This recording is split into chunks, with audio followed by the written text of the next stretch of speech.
हमें इतिहास में कई ऐसे शहर मिलेंगे जो पहले तो जमीन के ऊपर थे, लेकिन आज वो समंदर के अंदर डूबे हुए हैं। ग्रीस के समंदर में 5000 साल पुराना एक पूरा शहर डूबा हुआ है जिसको पावलो पेट्री कहा जाता है। वक्त के गुजरते हमारे अर्थ की जियोग्राफी चेंज हो रही है। ग्लोबल वार्मिंग की वजह से ओशंस का पानी बढ़ रहा है और इस बात में कोई शक नहीं है कि आने वाले सालों में दुनिया के कई छोटे बड़े शहर पूरे के पूरे पानी के अंदर होंगे। इस ग्लोबल वार्मिंग के नतीजे में इंडिया, पाकिस्तान और बांग्लादेश के कौन कौन से शहर कितने और कब डूबेंगे, यही सब कुछ आप आज जानने वाले हैं। नाजरीन, कहीं ना कहीं हम सब ने ग्लोबल वार्मिंग का नाम सुन रखा है।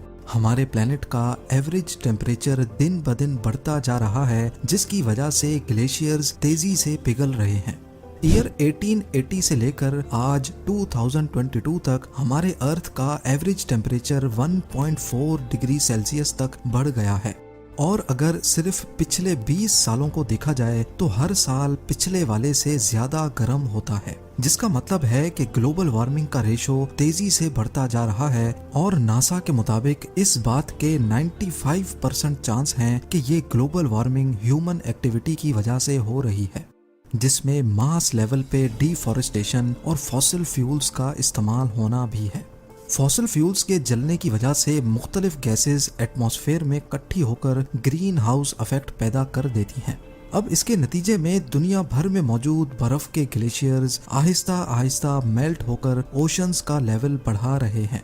फॉसिल फ्यूल इस्तेमाल करने से पहले ही ईयर 1800 से लेकर 1900 तक ओशंस का लेवल 6 सेंटीमीटर्स तक बढ़ चुका था, यानी तकरीबन 2.5 इंच।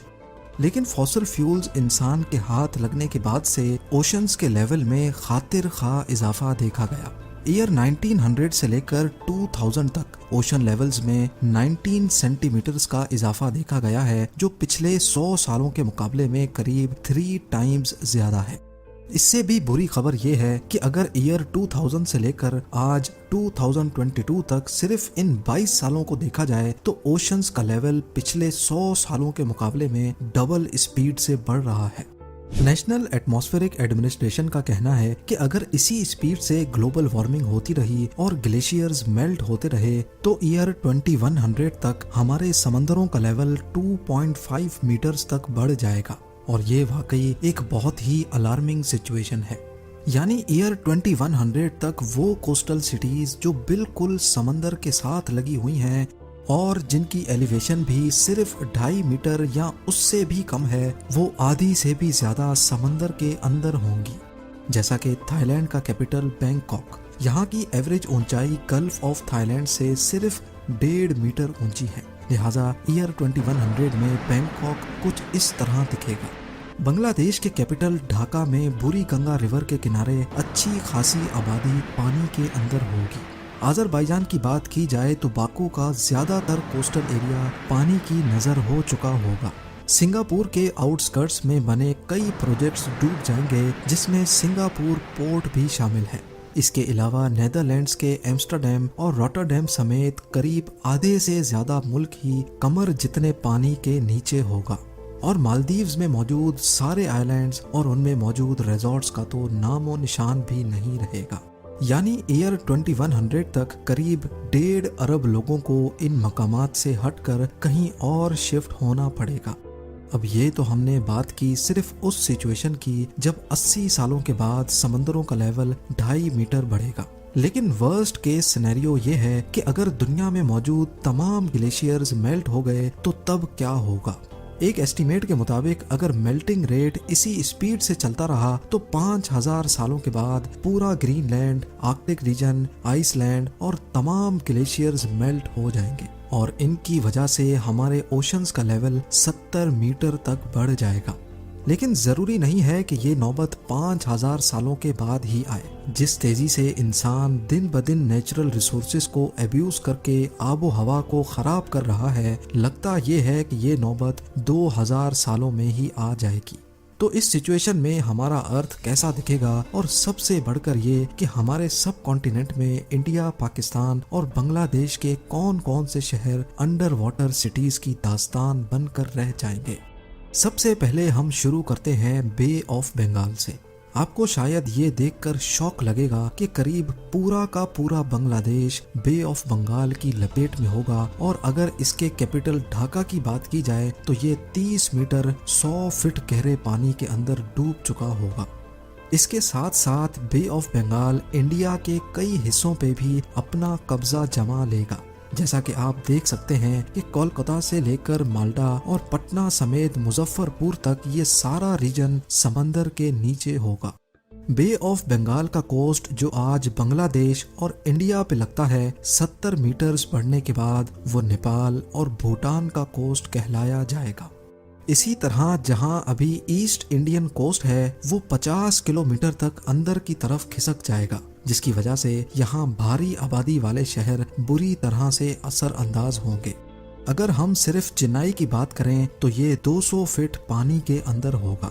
1959 में कंस्ट्रक्ट की गई चेन्नई में मौजूद LIC बिल्डिंग जो एक वक्त इंडिया की सबसे ऊंची बिल्डिंग हुआ करती थी, वो पूरी की पूरी बिल्डिंग पानी के अंदर होगी। चेन्नई से होते हुए पानी का लेवल तमिलनाडु और आंध्र प्रदेश के बॉर्डर पे जा लगेगा। इंडिया के वेस्टर्न कोस्ट पे नजर दौड़ाई जाए तो 70 मीटर्स बढ़ने के बाद नॉर्थ और साउथ गोवा के तमाम बीच रिजॉर्ट्स मलिया मेट हो जाएंगे। ना ही मुंबई बचेगा और ना ही नवी मुंबई, क्योंकि ये पूरा area all the way Gujarat के बॉर्डर तक 54 मीटर्स यानी 177 फीट गहरे पानी की नजर हो चुका होगा। यानी मुंबई का लोधा ट्रम्प टावर अगर तब तक बच गया होगा तो इसके 15th फ्लोर तक इंडियन ओशन का राज होगा। आगे बढ़कर अगर गुजरात की बात की जाए तो यकीनन आप ये जानकर हैरान रह जाएंगे कि गुजरात एक आइलैंड बन चुका होगा। जैसा कि आप भी देख सकते हैं कि 70 मीटर्स बढ़ने के बाद अरेबियन सी के पानी ने गुजरात को इंडिया से अलग कर दिया है।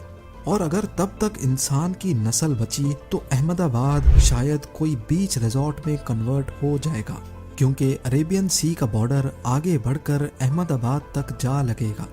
अब आ जाते हैं पाकिस्तान पर। हैरत अंगेज तौर पे पाकिस्तान की पूरी सिंध प्रोविंस ही अरेबियन सी की लपेट में आ चुकी होगी। कराची से लेकर हैदराबाद, नवाबशाह, सक्खर से होते हुए जैकोबाबाद तक 400 किलोमीटर्स में आने वाली तमाम मेजर सिटीज कई 100 फीट पानी के अंदर गुमनाम शहरों की शक्ल इख्तियार कर लेंगी। आबादी के हिसाब से दुनिया का 7वां बड़ा शहर कराची 190 फीट अरेबियन सी के बॉटम पे होगा। जो आज यहाँ जानी मानी बिल्डिंग्स और स्काई स्क्रैपर्स हैं वो समंदर के अंदर मौजूद उस वक्त की अंडर वाटर डिस्कवरीज में शायद दिखाई जाएंगी। इसके अलावा पाकिस्तान के सदर्न कोस्ट पे मौजूद आज जो दुनिया का सबसे डीपेस्ट सी पोर्ट ग्वादर के नाम से पहचाना जाता है, वो तब वाकई में डीप ओशन की नजर होकर सिर्फ एक छोटे आइलैंड से ज्यादा नहीं बचेगा। उम्मीद है जेम टीवी की ये वीडियो भी आप लोग भरपूर लाइक और शेयर करेंगे। आप लोगों के प्यार भरे कमेंट्स का बेहद शुक्रिया। मिलते हैं अगली शानदार वीडियो में।